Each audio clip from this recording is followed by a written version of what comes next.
भारत की जनगणना 2027 जैसा कि आप सब जानते हैं 2 चरणों में होना है। प्रथम चरण मकान सूचीकरण एवं मकानों की गणना जो 2 मई से 31 मई तक होगा, और द्वितीय चरण फरवरी 2027 में जनसंख्या की गणना यानी पॉपुलेशन एनुमरेशन, जिसे हम PE कहते हैं। मकान सूचीकरण एवं मकानों की गणना को हम लोग HLO के नाम से जानते हैं, और उससे जो फरवरी में होना है उसे हम PE कहते हैं। मकान सूचीकरण एवं मकानों की गणना में नजरी नक्शा तैयार करना है, और स्वगणना की भी व्यवस्था थी। जो 17 अप्रैल से 1 मई तक के लिए स्वगणना की व्यवस्था थी आम नागरिकों के लिए, उसको भी इसमें कैसे लेना है उस पर भी हम चर्चा करेंगे। चर्चा प्रारंभ करने उससे पहले मैं Rajiv Kumar, field trainer, charge Makhdumpur, Jehanabad, आप सबों का अभिनंदन करता हूँ, स्वागत करता हूँ।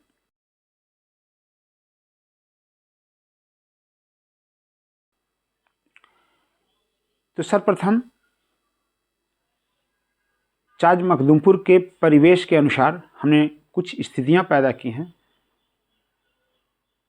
और उन स्थितियों के आधार पर हम एक फॉर्मेट तैयार किए हैं। उस फॉर्मेट को कैसे भरेंगे ये देखना है। तो सर्वप्रथम हम लोग ये जान लें कि मकान सूचीकरण में मकानों की गणना में जो हमारे पास 3 प्रकार के परिवार हैं: सामान्य परिवार, संस्थागत परिवार एवं देखकर परिवार। इसमें 2 की ही गणना करनी है, सामान्य परिवार और संस्थागत परिवार की। वैसे संस्थागत परिवार भी हमारे क्षेत्र में नहीं है या बहुत कम ही जगहों पर मिलता है, तो इस पर भी विशेष चर्चा की आवश्यकता नहीं है। तो मुख्य रूप से हम लोग सामान्य परिवार के बारे में चर्चा करेंगे। तो जो सर्वप्रथम हम लोग ये जानें कि जो स्थितियां हमने बनाई हैं या स्थितियों की कल्पना किया है कि इस तरह की स्थितियां HLB के भ्रमण में मिलेगा, तो वो इस प्रकार है। पहला है कि भवन एक है, जनगणना मकान भी एक है, और वह मंदिर है, यानी कि गैर आवासीय है। दूसरे भवन में गए तो भवन एक है, जनगणना मकान एक है, और उसमें एक ही परिवार रहता है। अगले भवन में गए तो भवन एक है, जनगणना मकान एक है, और उसमें 2 परिवार रहता है। एक ही भवन, एक ही जनगणना मकान में 2 परिवार रहता है। ये चौथे भवन में भवन एक है, जनगणना मकान 2 है, और परिवार भी 2 है, यानी कि प्रत्येक जनगणना मकान में एक परिवार रहता है। 5वें भवन में गए तो वह भवन खाली मिला। 6ठे भवन में गए तो वह भवन बंद है। अब यहाँ पर खाली और बंद में क्या अंतर है, इस पर चर्चा करेंगे। अगले भवन में गए तो उसमें 2 जनगणना मकान है। पहला जनगणना मकान में 2 परिवार रहता है, और दूसरा जनगणना मकान में 1 परिवार रहता है, और उसमें उस जनगणना मकान में एक दुकान भी चलता है, यानी कि आवास सह दुकान भी है। इसके बाद जो भवन बंद था उस भवन की गणना की किसके बाद? 7 नंबर के बाद। तो उसकी गणना कैसे करेंगे हम देखेंगे। और फिर अगले भवन में जाते हैं तो जनगणना मकान 2 है। पहला जो जनगणना मकान है वो बैठक के रूप में है, जो कि गैर आवासीय के रूप में जाना जाता है, और दूसरा जनगणना मकान में 1 परिवार है, यानी कि आवासीय है। तो इस तरह के हमने 8 स्थितियां बनाई हैं, और इसके आधार पर हम फॉर्मेट को कैसे भरेंगे, मोबाइल ऐप से कैसे भरेंगे, वो देखना है। अब जो हमें भरना है मोबाइल ऐप से, उसमें 34 प्रश्न है, यानी कि 34 कॉलम का जवाब हमें पब्लिक से लेना है। इस परिवार के एक सदस्य से हमको 34 प्रश्नों का, उन्हीं 34 प्रश्न में से जो 2-4 मुख्य प्रश्न हैं वह हैं लाइन क्रमांक, जनगणना मकान नंबर, भवन नंबर, परिवार क्रमांक, वास्तविक उपयोग। लेकिन यहाँ पर हमने 11 प्रश्नों का लगातार प्रदर्शित करने का प्रयास किया है, जो इस प्रकार है।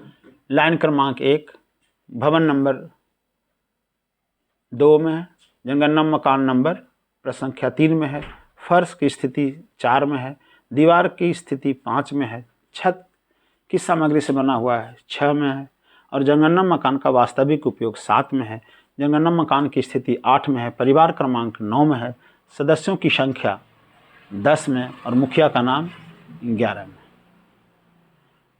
इसमें इसके अलावा जो भी हैं 12 से लेकर के 34 तक वो सामान्य चीज़ें हैं, उसमें आप ऑप्शन में देखेंगे और ऑप्शन से सिलेक्ट कर लेंगे। उसमें बहुत ज़्यादा दिमाग लगाने की आवश्यकता नहीं है, ऑप्शन से ऑप्शन को सिलेक्ट कर लेना है। अब जानना है कि जो मोबाइल ऐप है वह स्वयं क्या जनरेट करता है। तो मोबाइल ऐप लाइन क्रमांक 1 जनगणना मकान नंबर जो कि प्रश्न संख्या 3 में है वो, और परिवार क्रमांक 001 ना हमें लिखना है इन्यूमरेटर को और ना ही ऑप्शन से सिलेक्ट करना है, ये ऑटोमेटिक मोबाइल जनरेट करेगा। फिर दूसरा प्रश्न है कि इन्यूमरेटर को क्या क्या लिखना है। तो इन्यूमरेटर को भवन नंबर लिखना है, जनगणना मकान का वास्तविक उपयोग लिखना है और मुखिया का नाम, यही 3 चीज़ मोबाइल में लिखना है। बाकी जितने भी हैं वो ऑप्शन से सिलेक्ट करना है, जो चेक बॉक्स आएगा इस प्रकार का उससे उसको सिलेक्ट कर लेना। अब हम लोग जो इसमें से जो 11 प्रश्न पर चर्चा करेंगे उसमें जो महत्वपूर्ण है वह है जनगणना मकान का वास्तविक उपयोग, जो आपके मोबाइल में इस तरह से दिखेगा। जनगणना मकान के उपयोग का पता लगाएं। पहला में आवास, दूसरा में आवास सह अन्य उपयोग, तीसरा में दुकान कार्यालय, 4 में स्कूल कॉलेज, 5 में होटल लॉज, 6 में अस्पताल डिस्पेंसरी, 7 में फैक्ट्री वर्कशॉप वर्कशेड, 8 में पूजा स्थल, 9 में अन्य गैर आवासीय उपयोग और 0 खाली। खाली के लिए 0 है और उसके नीचे 2 और चेक बॉक्स हैं, वो बंद है और संस्थागत है। तो पहले हम इस पर चर्चा कर लेते हैं, तत्पश्चात इन स्थितियों पर के आधार पर हम इस फॉर्मेट को देखेंगे कि किस तरह से भरा गया है और किस तरह से भरा जाएगा। तो कॉलम नंबर 7 में यानी कि यहाँ जनगणना मकान का वास्तविक उपयोग में यदि हम आवास चुनते हैं या आवास का अन्य उपयोग चुनते हैं तभी 8 से लेकर के 34 तक भरा जाना है, नहीं तो नहीं भरना है। जैसे ही 7 में 1 या 2 करेंगे तो आपका आगे का प्रश्न 34 तक के लिए खुला रहेगा, और जैसे ही 3 से लेकर 9 तक या 0 अगर हम उसमें सेलेक्ट करते हैं तो 8 से लेकर के 34 तक खिड़की बंद क्लोज हो जाएगा, उसमें आप कुछ लिख नहीं सकते हैं। तो प्रश्न है, कुछ लोग प्रश्न करते हैं कि बहुत सारा दुकान है, सभी दुकान के बारे में लिखेंगे तो सबों का मालिक का नाम लिखना पड़ेगा या दुकानदार का नाम लिखना, ऐसा नहीं है। गैर आवासीय में सिर्फ 1 और 2 छोड़ करके जितने भी गैर आवासीय हैं उसमें सिर्फ इंगित कर देना है प्रश्न संख्या 7 में कि वह दुकान है, कार्यालय है, कि स्कूल है, होटल है या जो भी है इसमें से, उसको जैसे ही आप उसको सिलेक्ट करेंगे तो 8 से लेकर के 34 तक काम खत्म, सीधा मोबाइल आपको अगले लाइन क्रमांक के लिए तैयार हो जाएगा। एक बात और जानने की, एक यहाँ पर बॉक्स है, खाली के नीचे बॉक्स है। तो यदि आप आवास चुनते हैं, एक जनगणना मकान के उपयोग में 1 चुनते हैं तो इसमें नहीं लिखना है, लेकिन इसके बाद अगर कुछ भी इसमें से चुनते हैं 2, 3, 4, 5 तो उसके बारे में यहाँ विवरण लिखना है।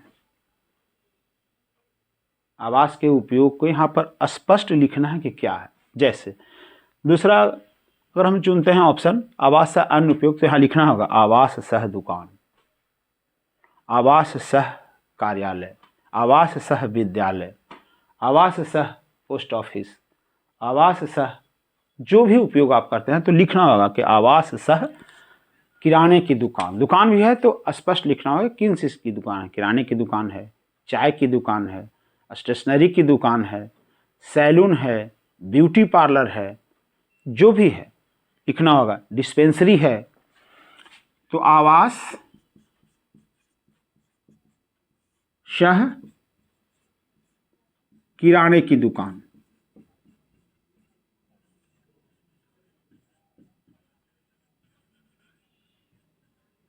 ऐसा लिखना है। अगर आप मोबाइल ऐप को हिंदी मोड में सेलेक्ट किए हैं तो हिंदी में लिखना होगा, अगर अंग्रेजी में चुने हैं तो अंग्रेजी में लिखना होगा। अगर हम 3 चुनते हैं, मान लिया कि 3 चुने दुकान, तो वहाँ पर लिखना होगा किस चीज़ की दुकान, या कार्यालय तो किस चीज़ का कार्यालय, स्पष्ट यहाँ लिखना होगा। जब 3 देंगे तो यहाँ लिखेंगे सैलून, सैलून की दुकान है तो सैलून। अगर 4 देंगे तो उस विद्यालय का नाम लिख देंगे, स्कूल कॉलेज जो भी हो। कॉलेज है लिख देंगे बीएन कॉलेज।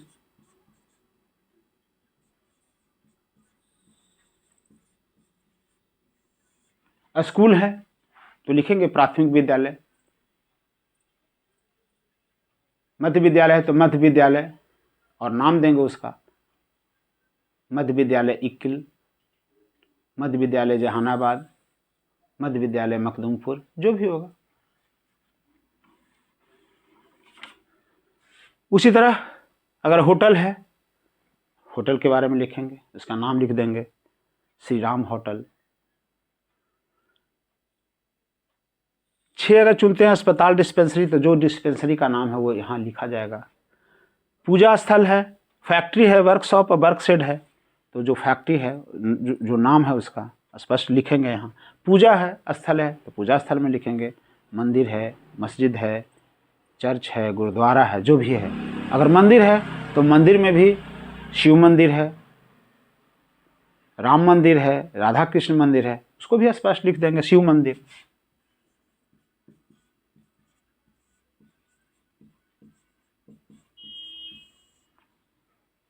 अन्य गैर आवासीय उपयोग, इसके अलावे जो भी होगा अन्य गैर आवासीय उपयोग, जैसे पशु शेड, बैठक, पानी टंकी, इस तरह के टैक्स गोदाम, इस तरह के जो भी संरचना एचएलबी के अंदर मिलेगा, इनके अलावे वो सभी अन्य गैर आवासीय उपयोग में चला जाएगा। और यहाँ लिखेंगे जो गैर आवासीय उपयोग, जिस उपयोग में वह संरचना आता है, वह भवन आता है, उसको यहाँ लिखना है बैठक। अगर पशु शेड है तो पशु शेड,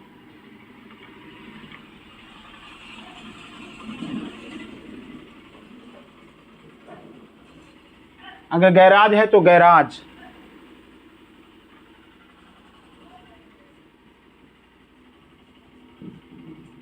इस तरह से इस बॉक्स में लिखना आवश्यक है। जब आप नहीं लिखेंगे तो मोबाइल आगे नहीं बढ़ेगा, अगले प्रश्न के लिए वह तैयार नहीं होगा। अब चलें खाली और बंद। तो खाली और बंद को हम लोग अच्छी तरह समझ लें कि इसमें क्या अंतर है। खाली मतलब ऐसा जनगणना मकान जो कुछ दिनों से यहाँ नहीं रह रहे हैं और आगे भी आने की संभावना नहीं है। ये जो जनगणना कार्य होना है, मकान सूचीकरण एवं मकानों की गणना के दौरान वे नहीं आएंगे, तब हम खाली करेंगे। और बंद उस स्थिति में दिखलाया जाएगा कि अभी तत्काल वो नहीं है, 2 दिन के लिए, 4 दिन के लिए, 6 दिन के लिए, 10 दिन के लिए गए हुए हैं, लेकिन ये जो अभी कार्य चल रहा है मकान सूचीकरण में मकानों की गणना, एचएलओ का जो कार्य चल रहा है, एचएलओ के कार्य के अंतर्गत वो आ जाएंगे। चाहे तो मोबाइल से संपर्क करके पता किया, पड़ोसी से पूछ करके पता किया, या आपको बता करके वो गए हैं कि अभी हम 4 दिन के लिए गए हैं, शादी में जा रहे हैं, तीर्थ स्थल पर जा रहे हैं।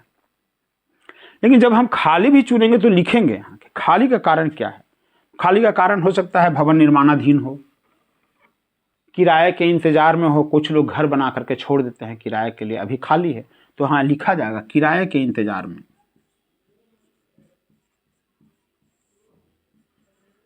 किराए के इंतजार में।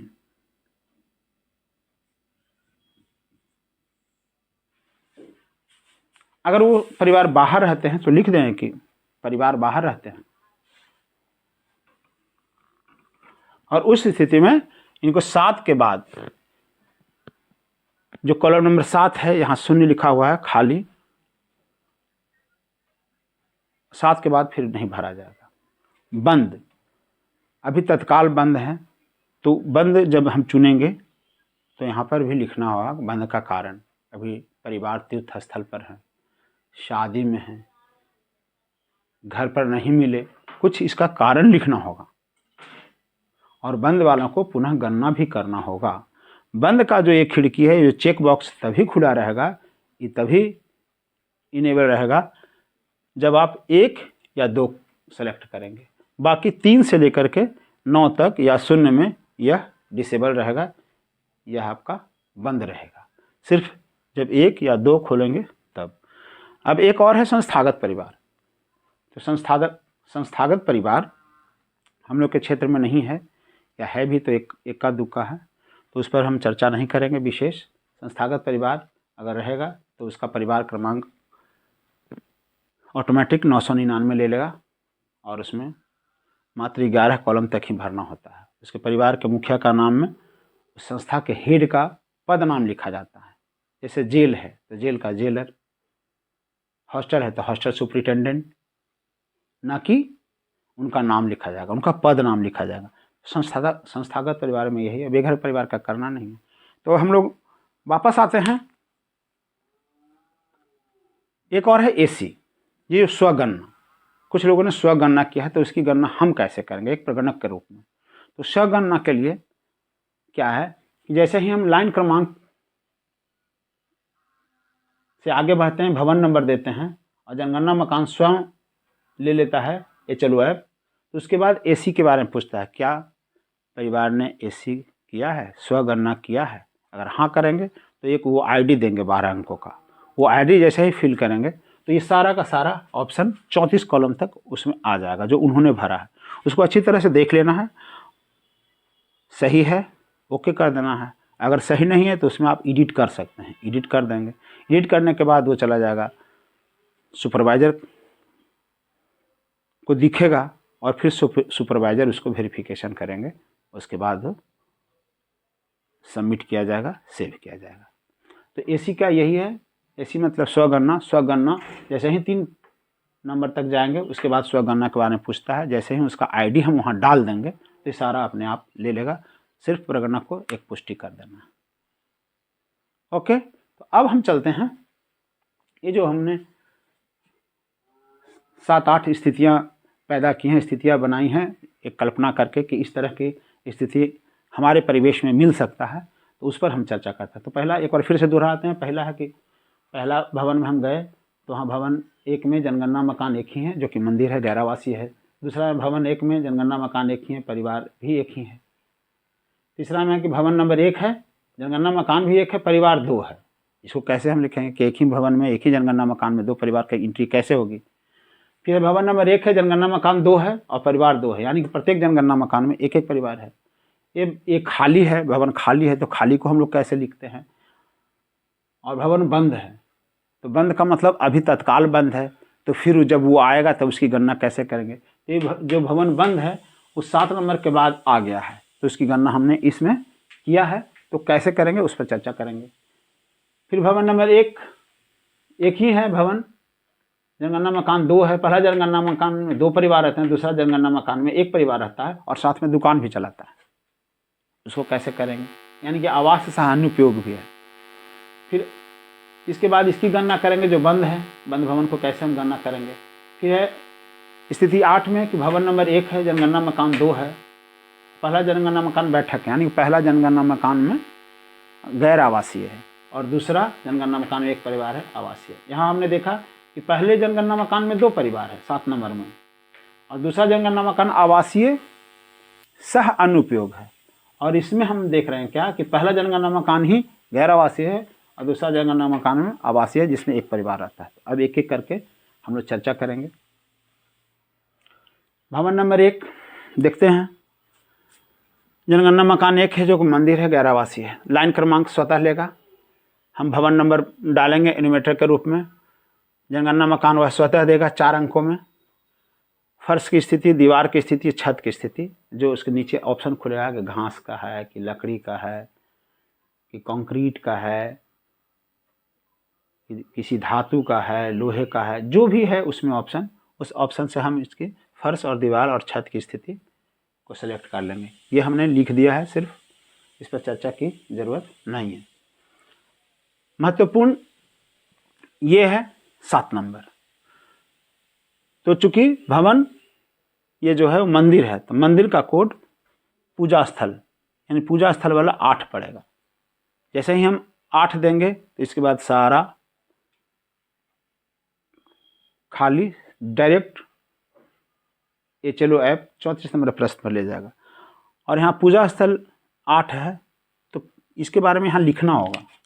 तो हम लिखते हैं कि यहाँ राम मंदिर है,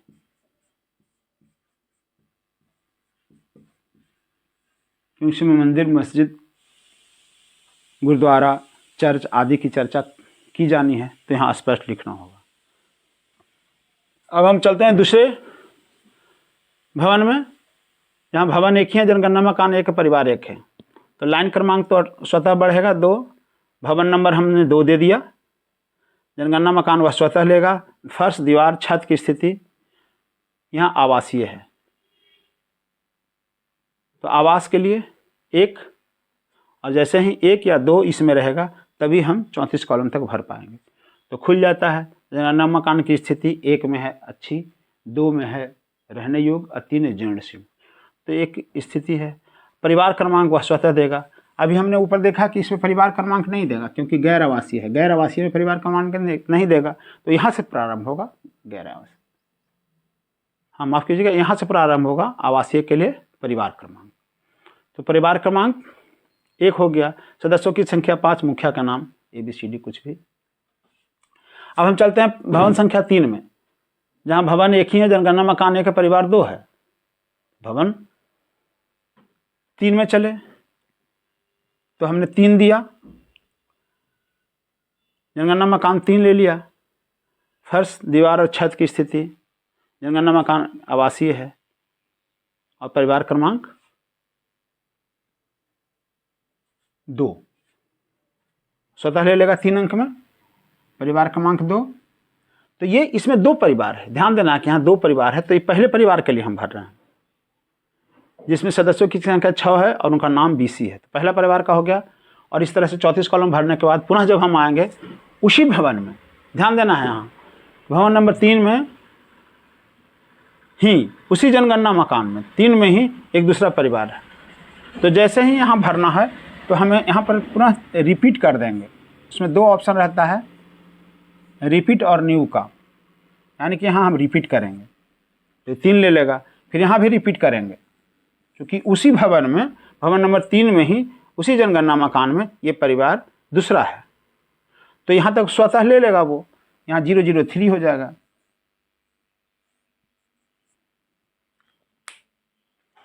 पर स्वतः ले लेगा, जब स्वतः ले लेगा तो फिर हम परिवार क्रमांक भी स्वतः लेगा, 4 नंबर हो जाएगा। हाँ माफ़ कीजिएगा, परिवार क्रमांक 3 नंबर होगा, परिवार क्रमांक 3 हो जाएगा। इसमें सदस्यों की संख्या 6, परिवार के मुखिया का नाम लिख देंगे और फिर आगे जो भी है उसको भरा जाएगा। अब चलते हैं भवन नंबर 4 में, जहाँ जनगणना मकान 2 है और परिवार 2 है, यानी कि प्रत्येक जनगणना मकान में एक एक परिवार रहता है। यहाँ क्या था कि एक ही जनगणना मकान में 2 परिवार है, यहाँ 2 जनगणना मकान है और दोनों में एक एक परिवार है। तो देखते हैं, लाइन क्रमांक स्वयं लेगा 5, 005। भवन संख्या को हम 4 भरेंगे। जनगणना मकान स्वतः लेगा। फर्श, दीवार, छत की स्थिति, जनगणना मकान का उपयोग जो है सो 1 देंगे, आवास देंगे। जब यहाँ आवास रहेगा चुना जाएगा तो यहाँ कुछ नहीं लिखा जाएगा, इस बात का ध्यान रखेंगे। जब 2 से लेकर के 9 तक लिखेंगे तभी इसमें कुछ लिखना है। तो हम लोग भवन में 4 में थे, इसका भी 4 ले लिया। और सदस्य की संख्या, मुखिया का नाम। अब यहाँ पर 4 है, भवन नंबर 4 में 4 है, कोई ज़रूरी नहीं है, संयोग है, ये 4 वाले को 4 परिवार क्रमांक मिल गया। अब हम भवन नंबर 5 में चलते हैं, जो खाली है। तो खाली को क्या करना है, खाली को पता कर लेना है कि ये परिवार इतना दिन तक आएंगे कि नहीं आएंगे। तो जब नहीं रहेंगे तभी खाली, क्योंकि जब खाली हम चुन लेंगे तो उसके बाद आगे उसमें फिर भरा नहीं जाएगा या उसमें एडिट नहीं हो सकता है। लेकिन बंद वाला में एडिट हो सकता है। तो खाली और बंद में ही अंतर है, खाली को फिर एडिट नहीं कर सकते हैं, बंद को एडिट कर सकते हैं। तो चलें, भवन नंबर 5 खाली है तो कैसे करेंगे। अब हम सोचते हैं कि खाली है, तो उसको भवन पर नंबर देने की क्या ज़रूरत है, या उनका मोबाइल में कुछ भरने की क्या ज़रूरत है, नहीं। तो मोबाइल में भी उन्हें इंगित करना होगा, दिखाना होगा कि भवन संख्या जो 5 है वो खाली है। तो भवन नंबर 5। अब हम देखते हैं भवन नंबर 4। भवन नंबर 4 में जनगणना मकान 2 है और परिवार 2 है। तो लाइन क्रमांक 5 भवन नंबर 4 दिए। पहले परिवार के लिए जनगणना मकान अलग है, इसे जनगणना मकान दे दिया। फर्श, दीवार, छत की स्थिति लिख दिया गया। वास्तविक उपयोग 1, जनगणना मकान की स्थिति 3 और परिवार क्रमांक 4। फिर उसी भवन के दूसरे जनगणना मकान में, तब यहां पर भवन रिपीट होगा, लेकिन जनगणना मकान रिपीट नहीं होगा, जनगणना मकान आगे बढ़ेगा। नया का चुनाव करेंगे। जब मोबाइल हम खोलेंगे तो उसमें एक रिपीट आता है, दोहराएं और नया, तो नया वाला सेलेक्ट करेंगे तो ये 5 आ जाएगा। फिर फर्श, दीवार, छत की स्थिति, और इस तरह से इसका परिवार क्रमांक 5 और मुखिया का नाम EF। अब चलते हैं भवन नंबर 5 जो कि खाली है। तो खाली को कैसे दिखाना है मोबाइल पर। अब खाली के संबंध में हम समझते हैं कि उस पर मोबाइल में एंट्री नहीं करना है। कुछ लोग कहते हैं खाली है ही तो मोबाइल में क्यों एंट्री करें, नहीं करना है और उस भवन के स्थिति को दिखाना है कि यह भवन खाली है। कैसे देखते हैं। 5 लाइन क्रमांक 7 भवन नंबर 5 दिया गया। जनगणना मकान ऑटोमेटिक 006, फर्श, दीवार और छत की स्थिति के बाद यहाँ 0 दिखाना होगा। ये ऑप्शन चुनना होगा खाली। साथ ही जब खाली हम यहाँ दिखा देंगे 0, तो आगे का सारा खिड़की बंद हो जाएगा और यहाँ पर खाली का कारण लिखेंगे।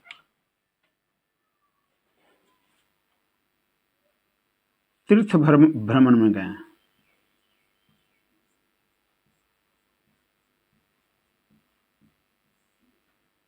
या शादी में बाहर गए हैं, जो भी कारण होगा वहाँ लिख देना जरूरी है। हो सकता है कि आज आप गणना करके गए हैं, वो शाम में ही आ जाएं, फिर अगले दिन उनकी गणना होगी, जैसा कि यहाँ पर भी दिखाया गया है। हम माफ कीजिए, खाली का मतलब चले गए। अब वो ये जो गणना का जो समय है तब तक नहीं आएंगे। उनके परिवार से मोबाइल से बात करके, पड़ोसी से बात करके इसको पहले आश्वस्त हो लेना है, तभी खाली देना है। अब बंद वाला को देखें। बंद में क्या करना है, बंद में भी हूबहू वही है, लेकिन बंद चुनना। बंद के लिए यहाँ आवास या आवास सह अन्य उपयोग चुनने के बाद ही ये बंद चुना जा सकता है, डायरेक्ट नहीं। बंद में है कि अभी तत्काल में वो बाहर गए हैं और 1-2 दिन बाद वो आ जाएंगे, इसलिए बंद किया गया है। बंद को पुनः एडिट करके उनके डाटा को भरा जा सकता है। तो बंद है भवन नंबर 6 में। इसको देखते हैं कैसे। लाइन क्रमांक 8 ले लिया, भवन संख्या 6 दिए, जनगणना मकान स्वतः 7 ले लिया, फर्श, दीवार और छत का हमने ऑप्शन चुना और यहाँ 1 लिखना होगा। आवासीय है, आवास है या आवास सह अन्य उपयोग है, इसका पता लगाने के बाद ही बंद किया जा सकता है। इन लोगों को बंद नहीं किया जा सकता। तो यहाँ पर बंद हो गया ये घर।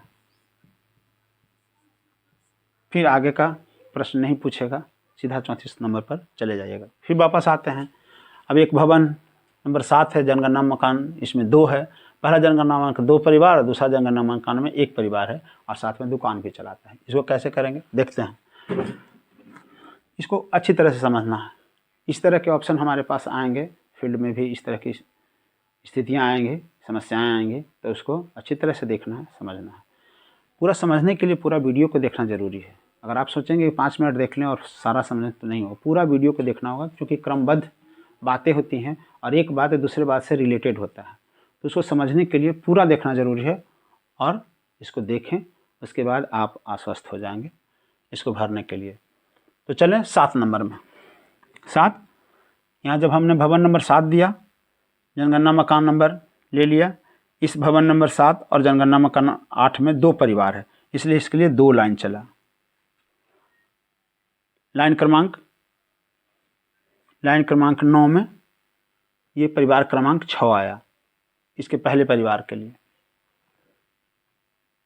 परिवार की संख्या 6 है, मुखिया का नाम FG है। फिर इसी भवन में, इसी जनगणना मकान में एक और परिवार है, तो ये फिर रिपीट होगा।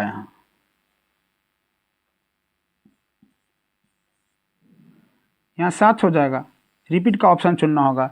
यहाँ भी रिपीट का ऑप्शन चुनना होगा, यानी कि यहाँ भी 0 0 0 8 ही आ जाएगा और स्वतः ये सब ले लेगा और परिवार क्रमांक आगे बढ़ जाएगा। आपको सदस्य की संख्या देनी है, मुखिया का नाम लिखना और फिर आगे का प्रश्न पूरा भरना है। फिर उसी भवन में एक दूसरे जनगणना मकान में एक परिवार रहता है, तो ये भवन फिर रिपीट होगा, लेकिन जनगणना मकान रिपीट नहीं होगा क्योंकि यह दूसरा जनगणना मकान है। तो वहाँ नया चुनना होगा और नया चुनने के बाद यह स्वतः 009 लेगा और फर्श, दीवार और छत की स्थिति आपको देनी होगी। उपयोग में 2 लिखा जाएगा क्योंकि यहाँ परिवार है और दुकान भी है, तो यहाँ आवास सह अन्य उपयोग लिखना होगा और उस दुकान का नाम भी यहाँ लिखना होगा। और इस प्रकार लिखना होगा, आवास सह पान की दुकान।